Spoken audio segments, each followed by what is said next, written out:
Well, these are words we don't often hear together in Denver. Affordable condo units up for sale. The Coloradan is being built right next to some train tracks at Union Station. 10% of those units will be reserved for buyers making less than $60,000 a year. Jeff Todd joins us live downtown tonight. Jeff, something like this has not been offered in the city for years.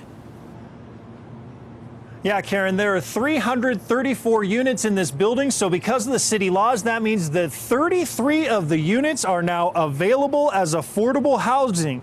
The building knows that a few hundred people are already interested, but with these officially ready for purchase, there's going to be a lot more interest. We're in the heart of the heart. We're the first for sale project, not only in Union Station, but in Denver really in about 10 years. The Coloradan is bucking a housing trend. Condos placed right on top of Denver's transportation hub.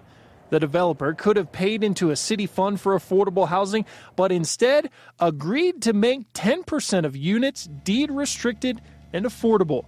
There are 1 and 2 bedroom units available, and they will all be under $300,000. We wanted it to be an opportunity for everyone who works in downtown to have a place to live in downtown. There are strict qualification standards like income requirements and pre-approval for a loan. But while the units will still be well below market rate, owners are still going to be on the hook for upwards of $400 a month for homeowners association dues. And there's another fee for a parking spot. When you look at this location and look at other opportunities to purchase, I think it is very affordable. There are a few informational meetings coming up for prospective buyers to see if they meet all the criteria, but it could be worth it for an affordable home downtown.